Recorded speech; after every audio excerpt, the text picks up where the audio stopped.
Hello and welcome to the France 24 interview. Our guest today is Imran Khan. He is the former Prime Minister of Pakistan and he is the chairman of the opposition PTI party. He joins us from his home in Lahore. Thank you very much for being with us.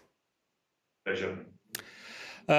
Your home has been under siege, if I may use the expression, from the police in the last few days. They had come to arrest you for not showing up in court in a corruption case against you. There were some clashes with your supporters, and a judge ordered the police not to take you in before this Friday on the conditions that you do appear in court. So the first obvious question is, will you appear in court in person on March 18th?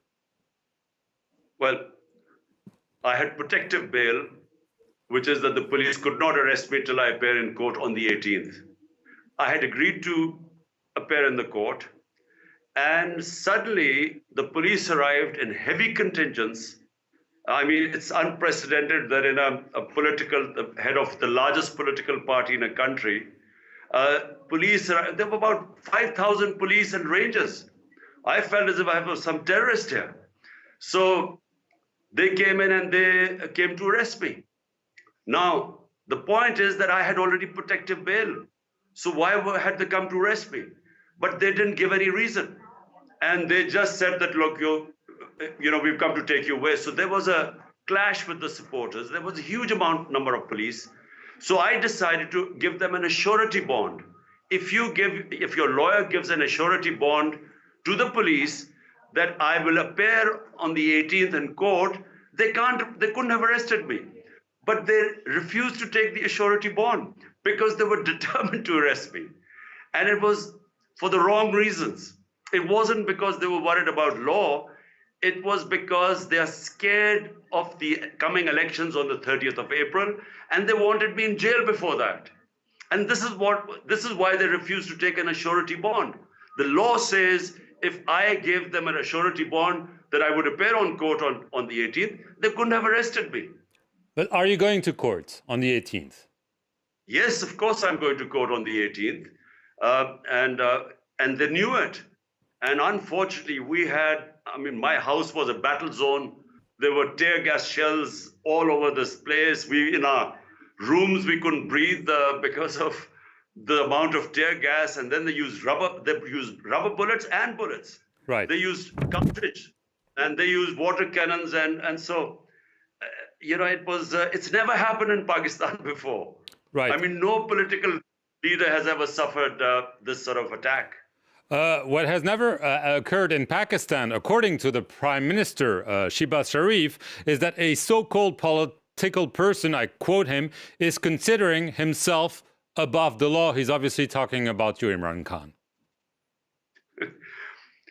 60% of the cabinet, including the Prime Minister, are on bail, on corruption charges, 60%. So, first of all, it's rich of him talking about rule of law. He gave an affidavit to the court that his brother would come back to Pakistan after being treated. That was 4 years ago. So, I mean, let's not talk, these guys talking about law. I have always observed law in Pakistan. People in this country know me for 50 years.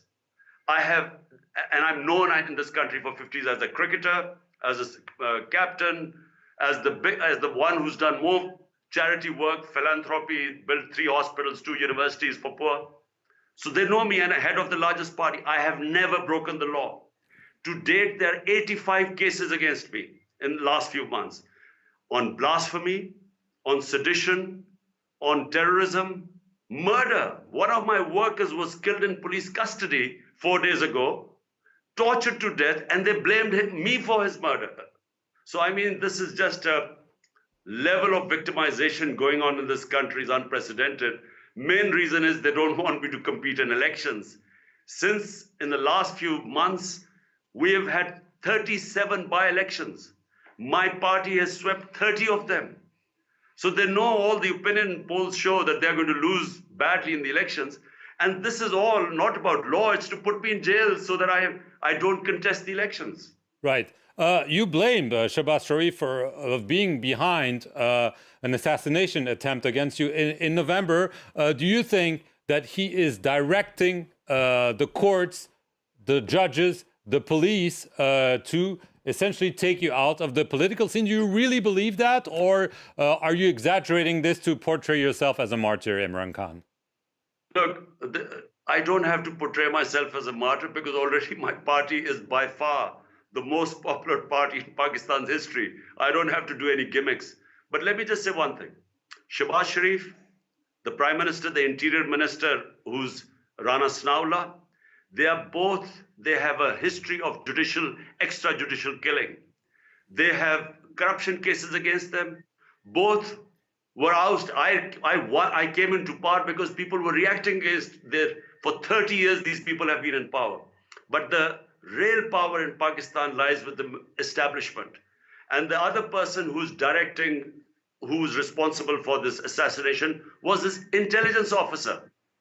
So therefore, the three of them I nominated in my assassination case.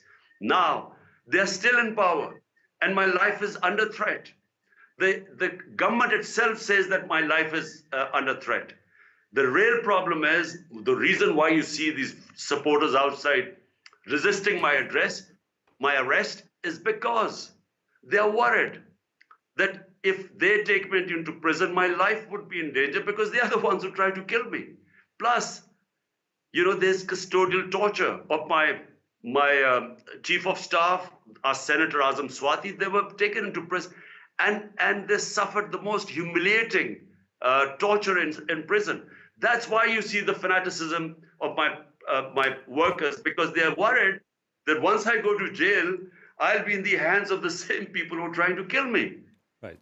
Imran Khan, you've called for snap elections. The Prime Minister says no, they'll go according to schedule. If there are still tensions around you, if you're taking into custody, there are scenarios that there could be violence, and this could mean no election in the foreseeable future.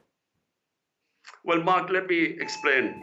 The Supreme Court has directed the election commission to hold elections on the 30th of April on two of the main provinces in Pakistan, which we were ruling. My party was in power out of the two provinces. That's 66% of Pakistan. So the constitution says that if you dissolve your assemblies, which we did, then elections have to be in 90 days. And that's what the Supreme Court has directed the Election Commission. So the elections are supposed to be held on the 30th of April. But problem is the government is running away from elections. Despite the Supreme Court ruling, the government is making excuses not to hold elections, saying we don't have enough funds or we don't have security, all sorts of reasons. But the constitution is clear. Elections have to be held in 90 days, which from the time we dissolved our assemblies is 30th of April. Right. What about the general elections? I mean, are you concerned that they could be postponed if the turmoil continues? I mean, obviously there's all the turmoil around you and obviously all the economic turmoil. Look, the turmoil is being caused by the government. Let me first categorically say that never has my party ever indulged in violence. In 26 years of my politics, I've always remained within the constitution, within the law. And what is now happening is that the government, because they're worried about the results of the election, because the economy has tanked, we have unprecedented inflation in our 75-year history. We have unemployment, our economy is going down. Never have the economic conditions of Pakistan been as bad. So they are worried that already my party is on a crest, but they are scared of going to public with the economic situation, especially inflation. Therefore, they don't want elections. And despite the Supreme Court nominating 30th April as the date, they're trying to run away from elections. What happens, Imran Khan, if they decide to postpone the elections? What will you do? I mean, you've called for marches and so on, but obviously we're very close to something turning really violent in your country right now. Look, Mark, you have right now in France the whole pension demonstrations going on. Well, that's part of democracy. I have always stayed within the limits of the constitution, what allows us our democratic right to protest. But we have always been peaceful.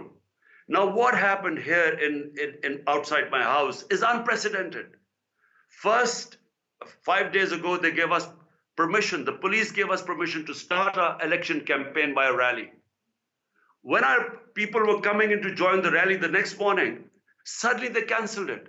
But even before they cancelled, there were police contingents which started tear gassing and water cannon at our supporters, provoking us. I cancelled the rally.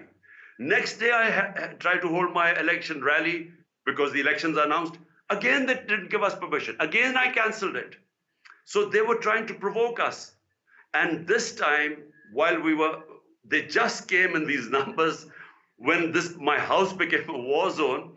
I mean, you can't imagine the police force they brought in. As I said, I felt I was a terrorist. The police, the army, Rangers are the army. Then they came in an armored car. I mean, they were as if, it was, like some war zone.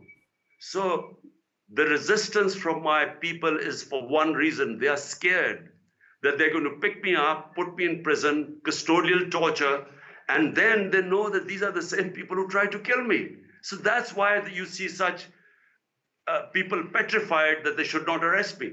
But I'm going to court on the 18th, and whatever the court decides, I mean, I believe in rule of law, I'll follow it. If they put me in prison, it's fine. But at the moment, there are no charges to put me in prison. All they are saying is that because I didn't attend court, and I just want to explain this. I did not attend court where they brought out the warrants because the interior minister says my life in danger. The place where the court is, there have been 2 terrorist attacks there, and there have been judges and lawyers killed there. My security told me there's no way you can go there. It's a death trap. I went to High Court and told them that, look, the place is unsafe for me. The government is saying my life is in danger. So either do it on video conferencing or move the premise to another court where I'm safe. That's where. So because I didn't attend, he's brought out my arrest warrants. Anyway, I'm going on the 18th to attend court, and I've asked them to provide me security.